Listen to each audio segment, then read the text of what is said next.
I think that the hardest part of being a business owner and the reason why I do love this podcast is like talking about the trust that it takes to be able to pass that off to other people. And that's something that has been a huge challenge within Zenith. And I think any business, like being able to hand that off to other people.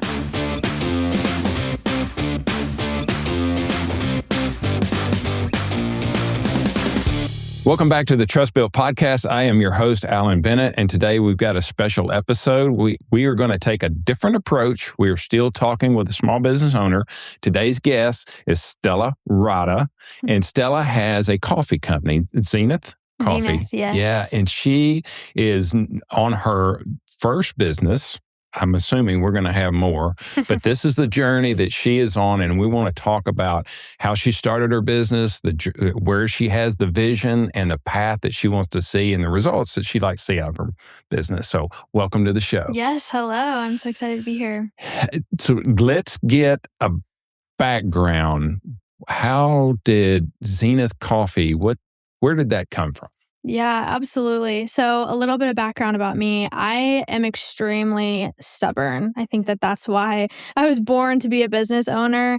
When I was 16, I graduated high school early, just under the principle of people were moving too slow for me. When I was 17, I got a job at a big coffee company. I scaled the corporate ladder. I opened multiple locations for them. And in that corporate world, I was really young. I just turned 18. I learned very, very early on that the corporate scene was just not for me. I really didn't love how people treated each other and what it took to climb the corporate ladder. I wasn't willing to sacrifice what I believe in order to get a raise or take time off or kind of anything under that corporate umbrella. I just wasn't a huge fan. I got into college. I ended up dropping out again because it was moving too slow. And while I was at this other coffee company, I had this vision of doing coffee that was actually beneficial for your body. So at Zenith, we don't use any sort of artificial sweeteners, no syrups, nothing like that. It's just ingredients that your body can actually break down. Organic maple syrup, organic brown sugar, local honey, those sort of ingredients. That way you're not getting as big of a sugar crash because you're not getting 60 grams of sugar in your iced vanilla latte. So I came up with this concept at the time. I had just turned 20 years old, and I scheduled a meeting with a bank, and turns out they're not willing to give a 20-year-old college dropout funding for a business. And so my grandmother, who's very much alive, I talked her into giving me my inheritance early, which was not a big inheritance, but I was like, okay, I can make this work. So I took that. I got one more investor. We had already had the school bus. My parents were getting ready to sell it because we had traveled in it during COVID, did the whole schooly life thing. And so I clearly remember calling my mom and being like, Mom, this is it. Just talk to grandma. I'm going for this. I'm doing it. My mom, of course, raised me to be the stubborn woman I am. And she's also a business owner. She was like, hell yes, girl, let's do it. And so, truthfully, I started and grew Zenith based on like this crazy full delusion that people needed healthy coffee. I showed up and I went for it.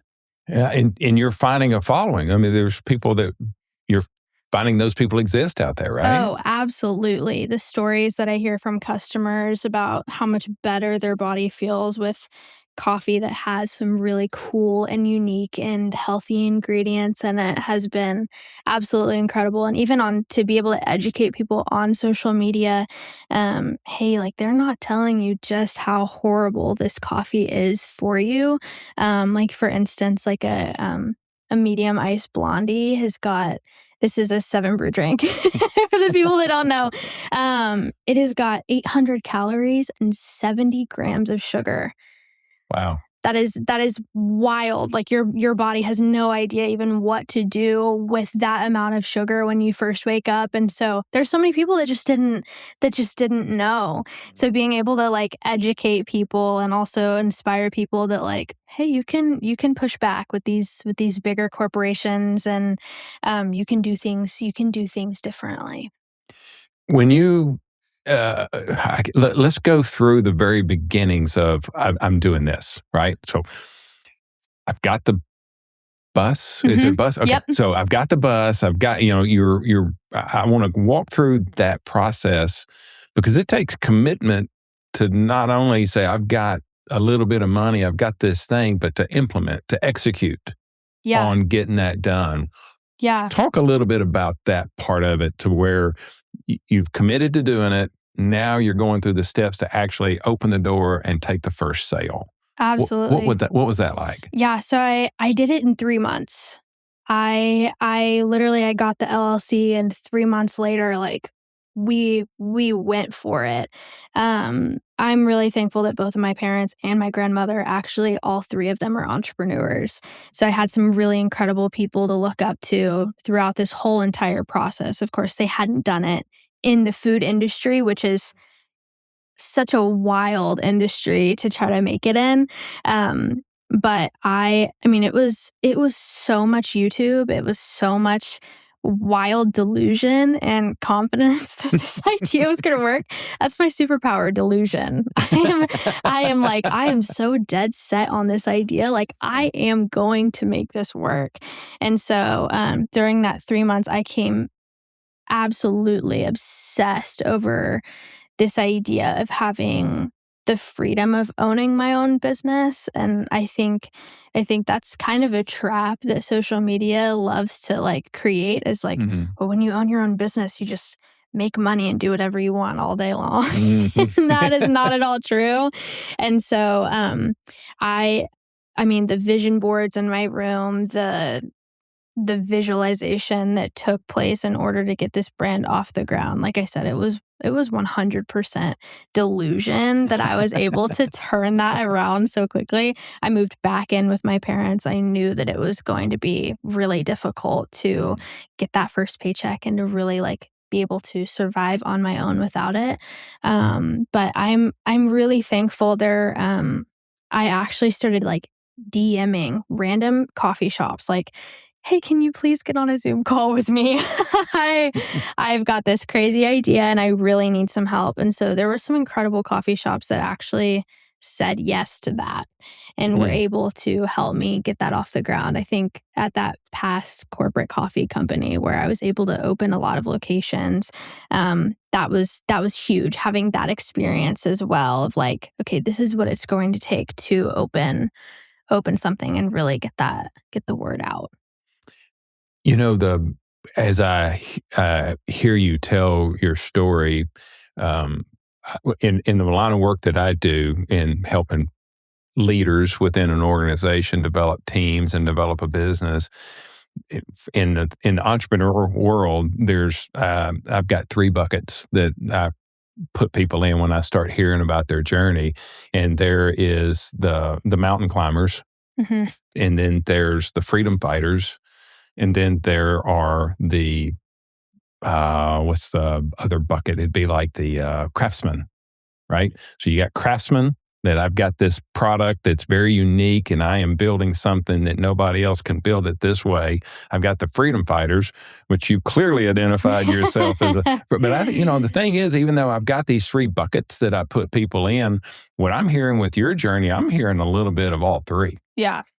Yeah, absolutely. You've got some craftsmanship about what you've got with the product that you're producing. You've got the internal freedom fighter part. I need independence and I want to do this thing.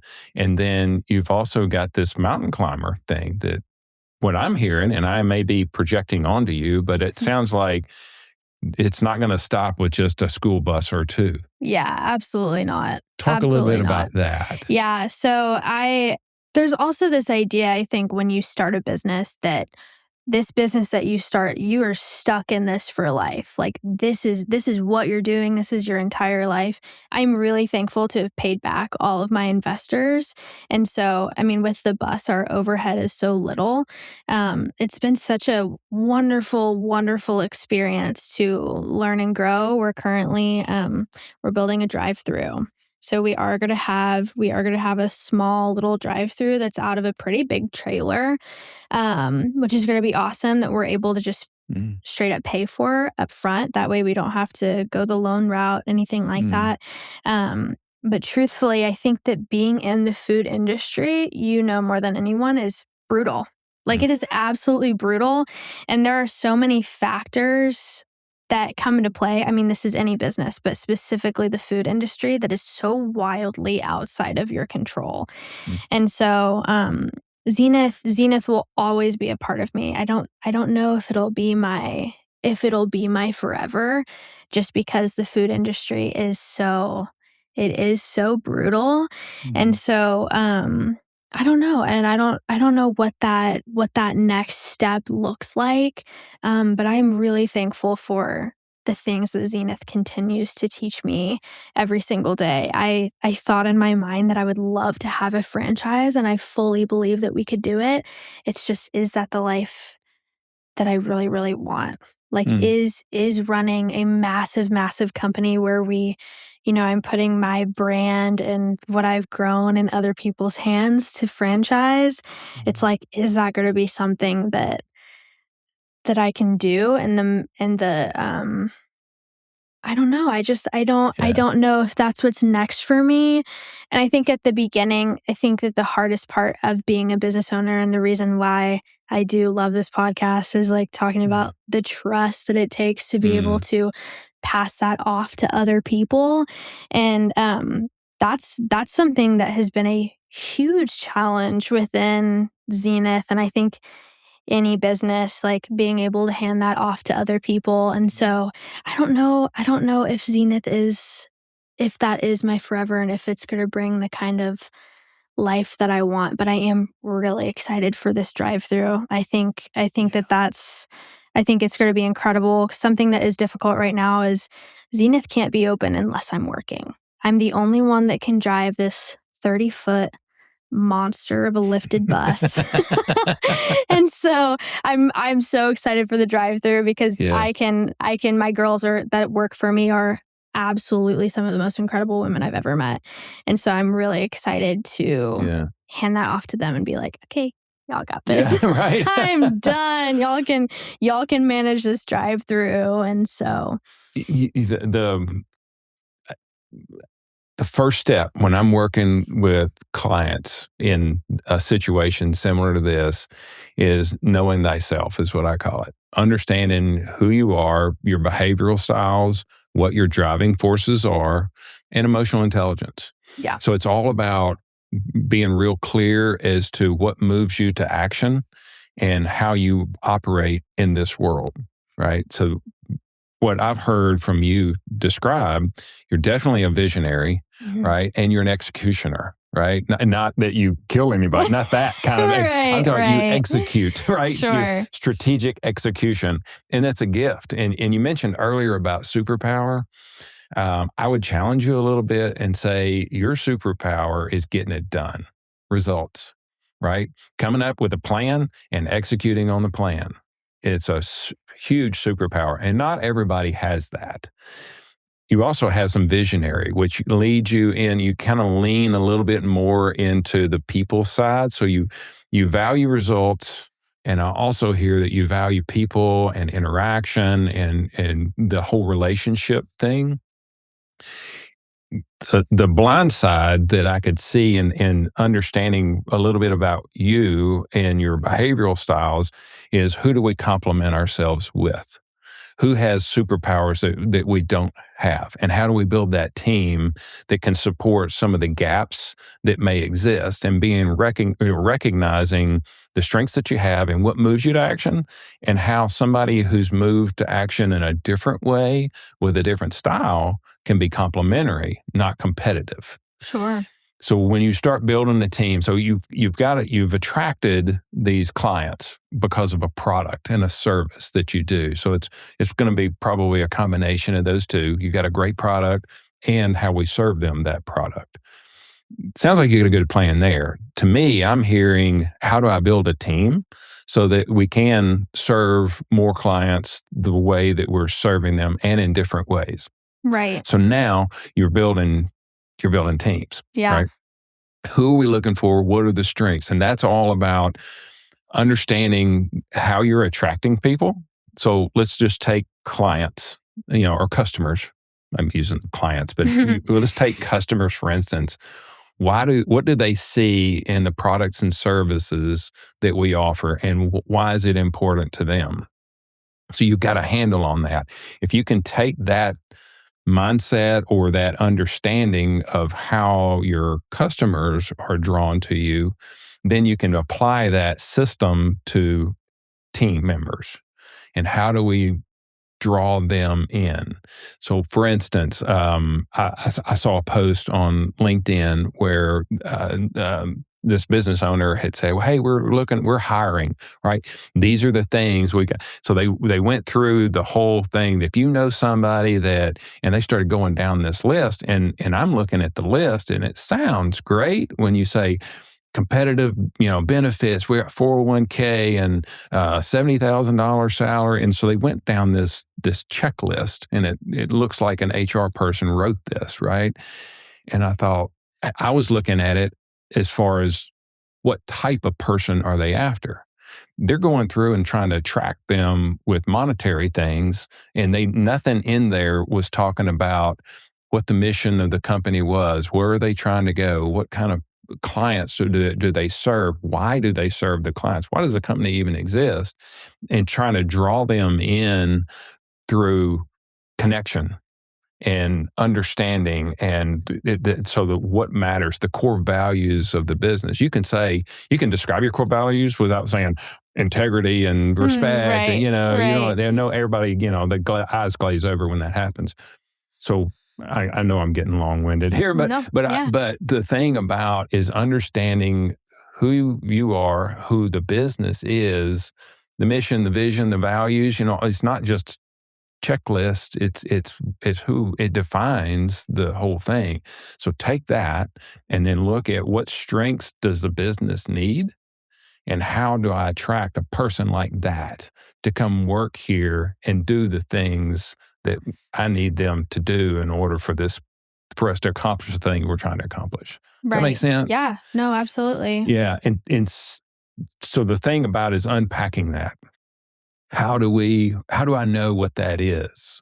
And that's where you look at your strengths and what is the role responsibility. So there's the way that I use people that are usually hiring me, the way they hire me is there's something going on. Like some people work very well with this type of person and not so much with that type of person. So why is it easy to work with a partner that does this, and I can't stand to work with that? That person just drives me nuts.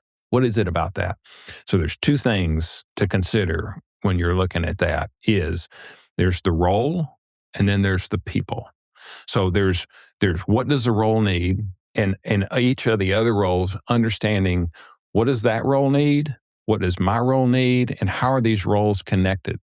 For instance, let's take the accounting department and the sales department. The sales department needs to understand what the role needs, right? And typically, let's think about people that are accountants. My wife is a former CPA, so I'm going to cast some stones here. But they are data people.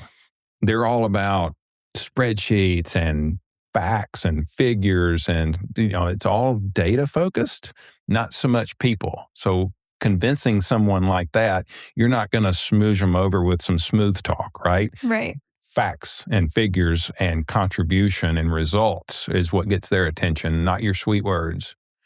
Then you've got sales. It's all about sweet words and talking and influencing through language, right?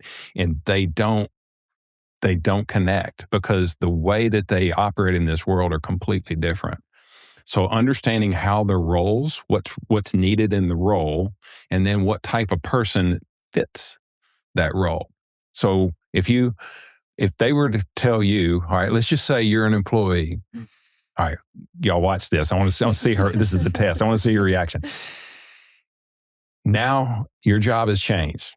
I need you to work in this room with no windows. And I need you to come up with a spreadsheet to come up with a platform that's coded for QuickBooks. Right. There's no way. Right? Right. Like, right. oh, wait. But if I said, hey, I need you to be a visionary, I need you to lead a team of people that want to connect with the community. Yeah, right at my little bit more. So knowing that the role and what's required of the role, what type of person best fits that role, and how the other roles can connect. I need you to understand that this person is not like you. They're about facts and figures and data and helping them see that the roles are different and how the roles complement. And then it comes to the people that are in the roles, right? So if let's say that I hired you, you needed a job, right? There's people out there that are like, I just need a job and I'll take anything, right? And they go and they take a job where they're not actually fit. They're a good fit, but they need a job. So they're going to have to adapt. The more they adapt to fit the role, the more tension that's created within the organization because they aren't really a good fit to be a people person out in front of whatever. They need to be more in the back in that room with no windows doing the data that fits them. So when you go to hire, it's like, what is this role? What does it require? How does the role operate within the organization? How does it operate externally, internally? And am I hiring a person that fits that? And writing, then doing the LinkedIn or whatever it is that you're advertising for. All right, this is, if you are attracted to something like this, then we may have something for you. And there's some benefits, right? But Sure. But they're usually leading with salary and benefits and time off and all that. And they're just trying to attract, and you're attracting people that may not be a good fit. Right. Right. Yeah. Our interview process, we did it really, really differently. So part of the reason why I started Zenith is for my little sister. I didn't want her to have to go through that whole corporate world and experience firsthand just how brutal it is. I wanted to show her, hey, we can do things differently. So my little sister joined the team really early. How old is she? She's 19. Okay. Yeah. So, she joined the team really early, and as we were thinking about bringing on more to the team, we sat down and we did a full audit of Zenith and like what are we missing here? Like exactly what you were saying, like what can we not do that somebody else can bring to the team? And so we got 150 applications in 4 hours because of our social media presence that we've worked really, really hard for. And we did interviews for 2 weeks. We went through resumes and did interviews, and we fully hired based on personality and vision. We wanted to work with other dreamers. We wanted to work with visionaries because Zenith, it is not an easy job. Like right now, my girl Kennedy, she's out working. It's 30 degrees outside. She's sitting in the bus. She's slinging coffee. She's the best. She's so excited to be a part of something that's bigger than her. That goes for our entire team. Like our entire team, they're visionaries. They're people that love to watch a brand grow.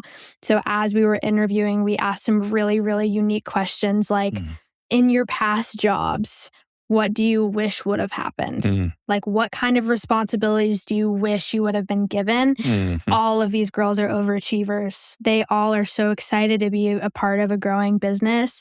So we have meetings monthly that are like, hey, what is going well? What's not going well? What ideas do you have to Zenith that you can bring? That was a huge challenge for me. Our first meeting, one of our girls was like, hey, I can handle the photography. My mother's a photographer, and I am very nitpicky about it. And so I was like, oh my gosh, it feels like I'm joking. Okay, fine, you can go for it. And she's incredible. Her name's Sydney. She absolutely kills it with our photography. And so our girls, there's a lot of trust and there's a lot of responsibility. And so they work hard because they're a part of Zenith, like just as much as I am. They are working just as hard on building that brand vision. And it's really it's the only reason why Zenith has grown the way that it is because of the people that we attracted and hired. Yeah, so you're meeting on a regular basis and connecting. Absolutely. Yeah. We are meeting once a month as a team, and then once a week, me and my sister, who's my manager, we are talking to the girls directly. What's going well, what's not going well. Because we also, we're serving coffee in a different location almost every day. So people can reach out to us on our website and they can book us for private or public events. So we work with different people every day. We work in different locations, different weather conditions. It's really is different every single day depending on who we're working with. And so checking in with the girls, and even if I was on the shift with them, like, how do you feel like this went? Like when we're getting coffee out, how do people react? Here's the stubbornness and obsession again. Yeah. I'm like, really break it down for me. What were their facial expressions when you handed them this bright blue coffee? Like, those sort of things. So that's been huge for us. Like building a team where we're really leaning into individual strengths. And it's really funny that you actually brought up the accounting piece, because that is so not my strong suit. And that was actually my first stressed out hire. Like I literally was like texting everyone I knew, like, do you know someone who can help me with taxes and accounting, especially in the food industry? I'm like, I have no idea what I am doing here. And so, that was, we found a company that handles that for us. And it's honestly, it's the best and easiest swipe of the card ever for me. Yeah. I'm like, I will pay you for this every single time. This is not a strong suit for me whatsoever. Yeah. Payroll is another. Oh my gosh. Don't even get me started. Yeah. So what you just described there was clarity.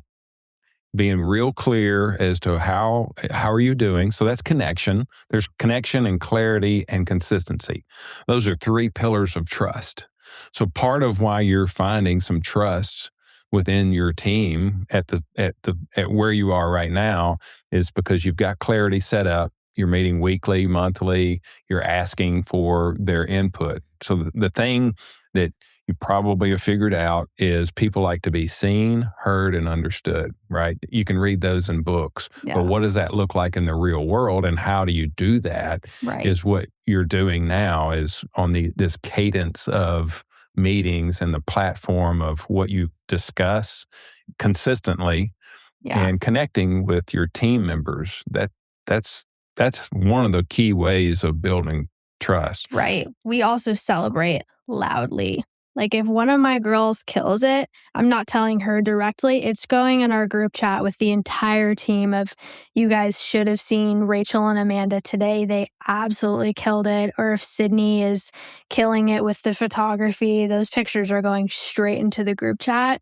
One of the best and most rewarding experiences is when one of my girls does that for somebody else. Like one of my girls will text like, hey, Kennedy killed it today. Or it's really sweet. We've created the most uplifting and sweet and kind, excited group of girls that are just really excited to support each other. That's great, but caution. Are you ready for caution? So when it comes to employee engagement, care and recognition is what I call the low-hanging fruit. That's something that business owners can do for free. And meaning you recognizing. You can recognize and you can care, meaning how are you and your family doing? It doesn't cost anything to do that. But people, depending on the behavioral styles they have, recognition can backfire on you. And let me walk you through where I've seen that happen with I guess in some businesses, but just in general, some people, so for the styles that you have and I have, that recognition that you just described, I'm like, heck yeah. Damn right I did it good. And I want everybody to know I did, so there's people that are drawn to that. And I'll give you an example. My wife is the complete opposite. You single her out and put her in a newsletter and all that, she is going to hide back in the bushes like Homer Simpson, right? She is, no, thank you. And so she will start looking for ways not to stand out because she doesn't like the recognition. Now, what she likes is for you to one-on-one or call her or to personally go, you did good. And I really appreciate that.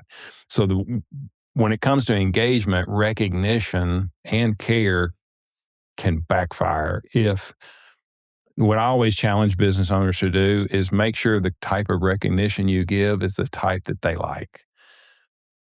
They may not. And as you expand your team and you start to incorporate someone that's like my wife, it could backfire. So be careful. Right. That's another way, because you're already doing clarity and connection and doing it consistently. So you've already got the system in place. Just incorporate a one-to-one with them and going, this is the way I like to recognize people. Are you comfortable with that? It's that simple. So that shows care, that you care what they think about how you do it, and it's giving you information. And that compassion builds even stronger bonds and trust. And it's a way to be vulnerable without oversharing. Right. Absolutely. That's, it's funny you brought that up. That is something that we ask during the interview process of like, hey, how do you like to receive criticism? Like, how do you like to be celebrated? Like, if you do something incredible, what's a way that you really like to be celebrated? Same goes for if you mess up. Like, if you mess up, I definitely need a cookie method. I need hey, your outfit's really cute. You need to change this. And then, but I hope you have a really good day and you're so appreciated. And one of my girls, she just graduated. She's a law student. She likes it straight up. She's like any sort of filler extras. She's like, that is not for me. And there was one time she messed up a drink. I was like, hey, this drink needs to change. And she's like, be firm. Tell me this drink needs to change. I was like, yes, ma'am, Amanda, this drink needs to change. And she was like, got it. So, but I hear you, because that is something that like my sister is the same way. Like if she does something awesome, she's like, you're my older sister. Do not get in that group chat and tell them how awesome I am. And so that's also been such a fun and really unique part of Zenith is having my little sister work for me. And we're best friends, and she's such a huge part in all of this. But it is really, really funny when those like the older sister, little sister dynamic, like all my girls are like, oh, here they go. Ready for the sparks? Yep, exactly. Yeah. You brought up, constructive criticism or criticism. One of the things I see a lot in the lack of a proper onboarding process, and we haven't really talked about this, but you sparked something in where I see businesses struggle is on the onboarding process, like acclimating a new team member. You've got to hire somebody that you've hired to come onto the team. Explaining how feedback is given and breaking down feedback. A lot of business owners don't talk about that. So when they onboard, they talk about, okay, here's how we make this coffee. And they talk about their recipes or their systems or, your role is accounting and payroll or whatever. And this is how we do it. And here's the computer you're going to be working on. So it's all about the blocking and tackling of how the business operates. What they usually miss out on is how we give feedback, the art of telling. So there's different ways that we give feedback. There's positive reinforcement, atta girl, proud of you, you've done good, support. Then there's correctional and developmental feedback. That's where, okay, you're not doing what we need. We need some course correction here, and here's what I would like for you to do. So that's corrective feedback. And then the developmental is, you're doing really good. I need to see more of it, and I'd like you to tackle this because I think you're capable of it. So that's developmental feedback. And then there's perspective. And that's where what I'm doing right now, providing perspective on, and that's a way of giving feedback. So I share that to say part of onboarding, building a team is telling them the type of feedback they're going to get so that when they get it, they don't push back. Right. People that are like me and you, when, unsolicited advice is criticism, and we don't like that, right? Yes, exactly. Yeah. No. Right. Hard no. That's why we're doing our own thing. Yeah. But when you have somebody that comes on board, telling them, okay, I'm going to be, at some point, I'm going to give you feedback.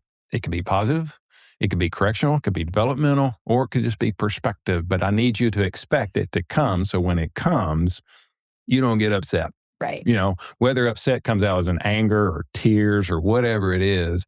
And I see a lot of businesses miss that. Yeah. Because when it comes, it's unexpected, but nobody likes those kind of surprises. Right. Yeah. And also keeping people accountable to, hey, this is what you signed up for. Like this is a part of the role that we discussed. It's not hitting the mark, especially, all of my girls are in college, some of them older than me, which is hilarious. And so also having the systems in place of being like, hey, if you show up late, if there's some sort of big mess up, this is how we handle it. So we've got write-ups for each girl that it's like, hey, if this happens, it's staying between you and I, but it is going documented that this is an expectation moving forward. Mm-hmm. It's really interesting. The team dynamic is so important because the bus is such a small space. It's literally 35 feet long and 8 feet wide. Like if one of us are upset at each other, we are in a very, very small space. And so as my sister and I were talking through the interview process, we were like, we need to make sure that the girls know, like, hey, this is a small space and we really need to make sure that if something goes wrong that we don't like, that we have a system in place of after the shift, like, hey, this is going to be a write-up for this. Blatantly that this is against the rules. This is how it's getting filed. And that's just kind of it. Because it is hard working with college kids who are not on a salary. Yeah. Like it's hourly. It's, just keeping it really, really simple and going, hey, this is ABC. This is what happens. This is what happens next. Yeah. One more topic I'd like for us to dip our toe in, and this is all around employee engagement, right? How do we keep people engaged? Because when they become disengaged, that's when the problems start. And identifying the disengagement and what form it's in. So I guess there's listening skills. Everybody's like, you need to be present and to listen. But there's also understanding where a breakdown in engagement is. How is it broken down? So we talked about care and recognition. We've dipped our toe in trust a little bit. We talked about clarity and consistency and connection. So there's other forms of engagement, and especially when you got that tight space, like physically tight space. Right. Yeah. So there's development and there's agility, and then there's resources. One of the things I see, especially in growing companies, is we need to move to the next phase, brick and mortar or whatever it is in your world, is you're going to find that you're limited on some resources. And I'm not talking about necessarily about money. It's just there's things, a piece of equipment, or it could be the air conditioner's out and we'll get to it in a minute kind of thing. We got to get through whatever. And talking to the team about resources and the development skills that they may want as they move throughout the growth of the company. I see a lot of people, even on big companies. I've got one, they've got 1,000 employees. One of my clients has got 1,000 employees. Well, there's more than 1,000 employees. And they still run into this. And they've got plenty of money. They're profitable. But there's some constraints that get put on you as the business owner, and you feel like you got to shoulder that thing, and I'm going to muscle through this thing, which you will. I feel confident. But sharing with the team where the limitation and the constraint is and being clear, which I don't think will be a problem, but it's Have you seen that where you've met a constraint and you're like, how do I communicate this to the team so I don't lose them? Oh, absolutely. Absolutely. It's so funny that you mentioned air conditioning. Our air conditioning went out in July. And so, yeah, that's where team culture. I'm so thankful to have set up such a good team culture and be able to explain the girls like, hey guys, the AC's out. It's not going to get fixed for 2 weeks. Like we've got to pivot. We've got to figure this out. We're fully booked for the next 2 weeks. So there's no canceling this. Like we've got to push through and we've got to get this going. And so it definitely is hard to like when some of it, like you don't want to seem like a bad boss by explaining like, hey, I'm sorry, this is not going to get fixed. But I mean that vulnerability and that being honest with the girls about what's going on. It's like, hey, this is something that we're going to have to work as a team and figure out how we're going to move through this together. Like we're putting this on the discussion board. Like what, for these next 2 weeks with no AC, what is going to keep the team excited and motivated and still comfortable? Because trust me, that bus, it gets heated up. Yeah. It's a big metal box in the middle of July. We were actually working the rodeo when it went out. So it was plenty hot and dusty and getting the team. Yeah. So tell me about, you mentioned discussion board. Yeah. So we, my sister and I, we will come up with ideas, problems that we're facing, new ways of thinking, and we actually will like send in the chat. It's like, okay, it's discussion board time. Or sometimes we'll have a completely separate group chat just for finding solutions to problems we're having in the future or just some ideas. Because I realize like I have lots of experience within the coffee industry, but I also see things very, very differently than the customer would. We did this drink that I was so excited about as a mango sticky rice latte. I was like, oh, this is so cool. This is so unique. It did not sell at all because it is such a weird and unique flavor. And I send in the chat discussion board and I will go over all the ideas, everything that I'm thinking for the week. Sometimes it's an in-person meeting, or sometimes I'm obsessed with like voice messages and voice memos. Sometimes I will be like, send me a voice memo with all your ideas on what works and what didn't from not only a employee, just barista standpoint, but also from a customer standpoint. Because you guys were a fan of Zenith before we hired. We only posted on our Instagram that we were hiring. So there was no like Indeed listing, like people didn't know who we were. Yeah. And so I'm like, what makes the most sense from you guys' perspective? Yeah. Yeah. I've seen several businesses like use Slack. I know Slack is one. There's Align, 90. There's different platforms. Do you use some type of technology like that? Yeah, we love Slack. Okay. We love Slack. We are such a small team. I mean, it is 8 of us.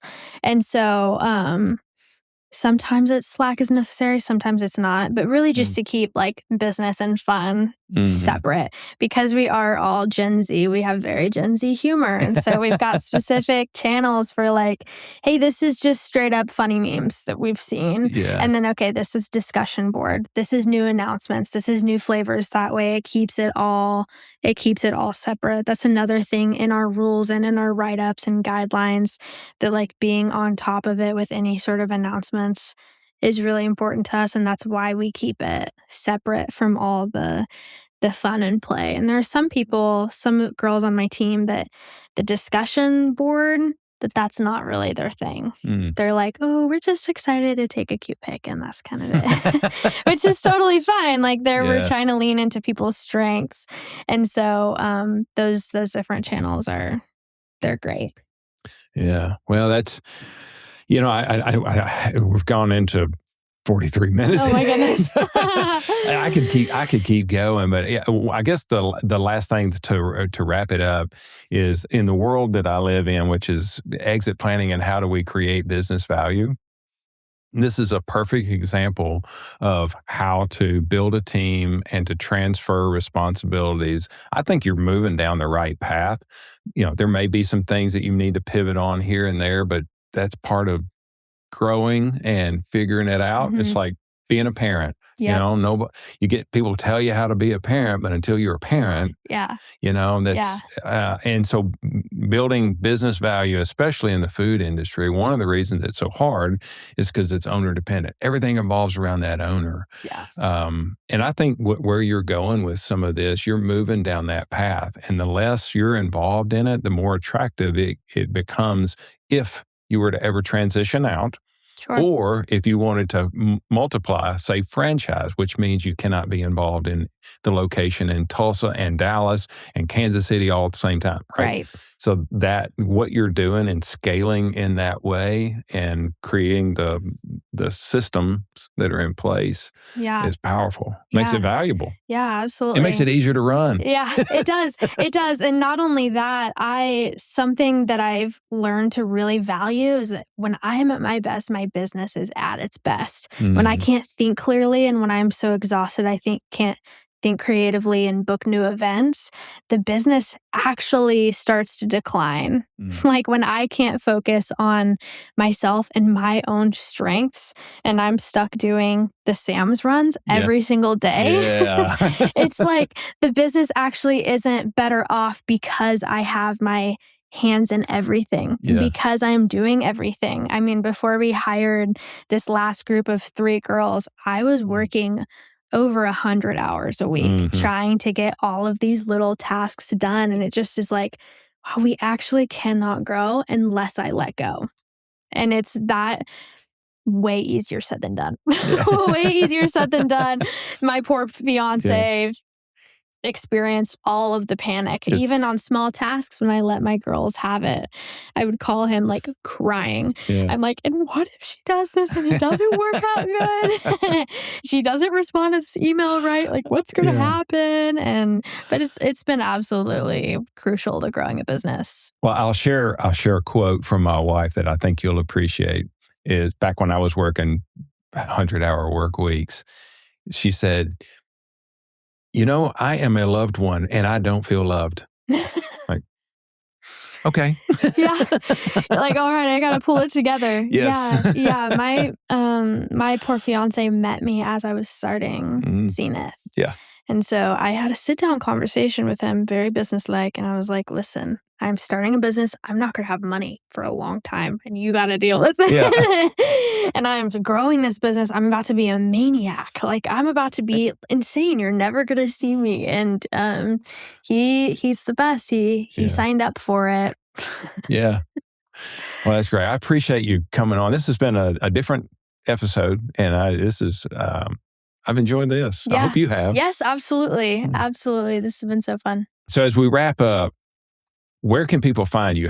Zenith, how do they know where you're going to be? Yeah, absolutely. So every single Sunday, we post our locations for the week. We post them on Instagram and on Facebook. It's Zenith Coffee Company. Our website, Zenith Coffee Company. And then me personally, I share on social media about what it's like to run and own a business. My own Instagram handle is just Stella.Rodda. That's where you can find businessy things that are separate from our random drink reels. All right. So businesses, if they say, hey, we're having a company picnic kind of thing, we want you to come out, that's how they would find you, is through Instagram, Facebook? Facebook, our website. Through our website, you can submit like a catering or event request. You can shoot us a DM, message us. That's where you can find emails, phone numbers, that sort of thing. Book us. All right. Well, best of luck to you. Thank you for so being much on the show. Yes, of course.